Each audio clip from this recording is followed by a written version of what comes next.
Oxygen देता है, बाकी पौधे रात को कार्बन देने लग जाते हैं, दिन में ऑक्सीजन देते हैं। बट तुलसी, पीपल, वट ऐसे कुछ पेड़ छोड़कर 24 घंटे ऑक्सीजन देते हैं। ये हम सिद्ध नहीं कर रहे हैं, साइंस ने सिद्ध किया। साइंस ने आज सिद्ध किया, ऋषि मुनियों ने लाखों साल पहले सिद्ध कर लिया था। इसलिए वो तुलसी से प्यार करते थे, तुलसी की माला गले में पहनते थे, क्योंकि पॉजिटिविटी तुलसी में ज्यादा है। रुद्राक्ष में पॉजिटिविटी ज्यादा है। तुम्हारे बाप दादे मूर्ख नहीं थे जो रुद्राक्ष पहनने का कहते थे, तुलसी पहनने का। तुलसी में पॉजिटिविटी ज्यादा है। माला जपने का क्यों कहा गया? आज एक्यूप्रेशर के बड़े बड़े डॉक्टर हैं, जब तुम माला जपते हो ना तो तुम्हारे इस उंगली से माला जपा जाता है, एक्यूप्रेशर होता है, दबाव बनता है, इससे आप स्वस्थ रहते हैं। मतलब माला जपने के पीछे भी साइंस था। माला तुम्हारे हाथ में रहेगा, यूं दबाते रहना, ये यहाँ पर क्या होगा, ये बार बार माला हाथ में लगाने से, ये देखो मैं माला लिए रहता हूँ, जपने के काम भी आता है। और ये देखो इसी माला से मेरा दूसरा उपयोग क्या होता है, ये देखो ये पॉइंट, इसको हमने प्रेस किया, ये दबाया, ये पॉइंट को दबाया, ये पॉइंट को दबाया।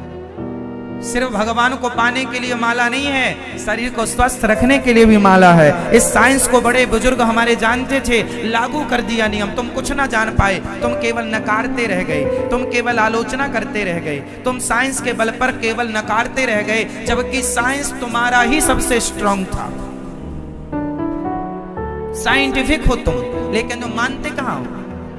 4 पुस्तकें पढ़ लोगे तो अपने आप को वैज्ञानिक घोषित कर दोगे। तुम्हारी अनपढ़ दादी, अनपढ़ माँ, अनपढ़ तुम्हारी जो नानी थी, वो अंतरिक्ष देख करके, चांद तारे देखकर बता देती थी कितने बज के कितने मिनट हो गए हैं। आज के 50 साल पहले समय कैसे देखा जाता था? तब तो घड़ियां नहीं थी भी तो तुम्हारे पास नहीं थी। सूर्य के प्रकाश को नाप कर देखा जाता था कितने दिन में तो सूर्य का प्रकाश, रात्रि को चंद्रमाओं की स्थिति देखी जाती, चंद्रमा की और तारों की स्थिति, कौन सा तारा किस स्थान पर है, उस स्थान के अकॉर्डिंग कितने बज गए हैं, बिल्कुल करेक्ट, परफेक्ट। पुच्छल तारा, ध्रुव तारा, सप्तऋषि तारा, सप्तर्षि, ये तारे अपनी अपनी जगह पर किस समय कहां होते हैं, ये टाइमिंग शो करते हैं। मतलब अंतरिक्ष का ज्ञान तुम्हारी अनपढ़ दादी को था, बोलो हाँ या ना? तुम्हारी अनपढ़ नानी को था, तुमसे ज्यादा नॉलेज था, और तुम अपने आप को पढ़ा लिखा कहते हो। और वो आज तुम पढ़े लिखे होकर भी तुम सूर्य के प्रकाश से समय नहीं बता सकते, तुम्हारी अनपढ़ दादी नानी बता सकती थी। मतलब कितना साइंस था हमारे देश में। हमारी अनपढ़ दादी भी साइंटिस्ट थी, यदि इस भाषा को हम यूज करें तो। और आज के बच्चों को पता नहीं, जरा सी पढ़ाई वो अपने आप को कुछ भी समझने लग जाते हैं। वो देखते नहीं है कि तुम्हारे यहां सनातन धर्म में ऑलरेडी वो चीज लागू है, हाँ या ना? इसे साइंटिफिक समझने की कोशिश करो। हमारे यहाँ हर चीज, विदेशों में हाथ मिलाने की परंपरा है, हमारे यहाँ हाथ जोड़ने की परंपरा है, जय सिया राम, जय श्री सीताराम कहने की परंपरा है। हमारे यहाँ की परंपरा दुनिया को तब समझ में आई जब कोरोना आया, तब हाथ मिलाने से लोगों ने परहेज किया और हाथ जोड़ने से, है ना? तो तुम्हारी जो हमारी परंपराएं हैं हाथ जोड़ने वाली, वो दुनिया समझ रही है ना। हाथ मिलाने वाली परंपरा हमारी नहीं है। हमारे यहाँ किसी को छुआ नहीं जाता, हमारे यहाँ स्त्रियों से हाथ नहीं मिलाया जाता, हमारे यहाँ स्त्रियों को देवी मानकर प्रणाम किया जाता है।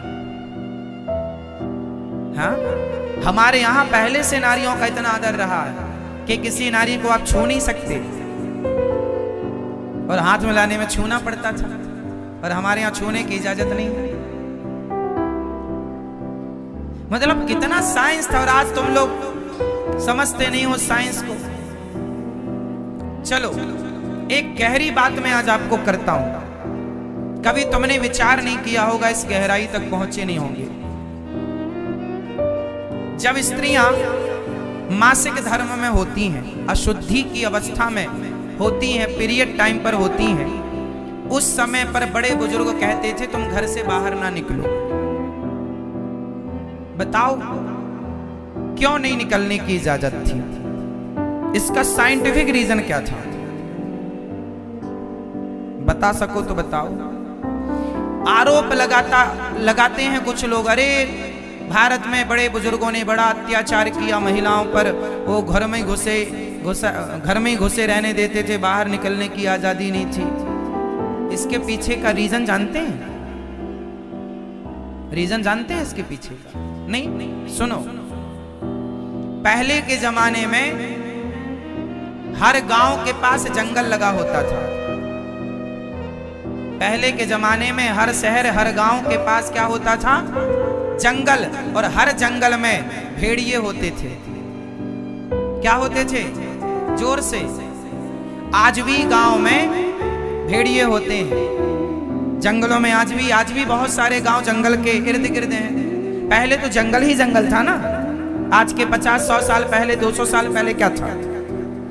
आबादी कम थी, जंगल ज्यादा थे, तो भेड़िए हुआ करते थे। और भेड़िए का स्वभाव साइंटिफिक पढ़ना, भेड़िया कई किलोमीटर दूर का खून सूंघ लेता था।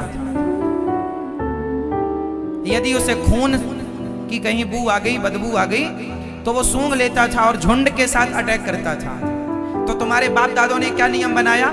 पीरियड के टाइम, मासिक धर्म के टाइम तुम्हें घर से नहीं निकलना, क्योंकि तुम मंदिर भी जाओगी, मंदिर के बहाने घर से निकलोगी, तुम बाहर इस बहाने उस बहाने से घर में निकलोगी, तो हो सकता है कोई भेड़िया तुम पर अटैक कर ले, क्योंकि तुम्हारे शरीर से रक्त निकल रहा है, खून निकल रहा है, तो कहीं भेड़िया अटैक ना कर दे।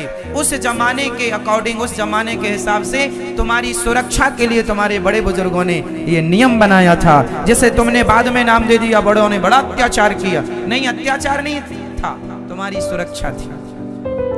एक दूसरा भी कारण, भेड़िए एक्टिव थे, किलोमीटर दूर से वो गंध ले लेते थे, इसलिए तुम्हें घर में रखा जाता था।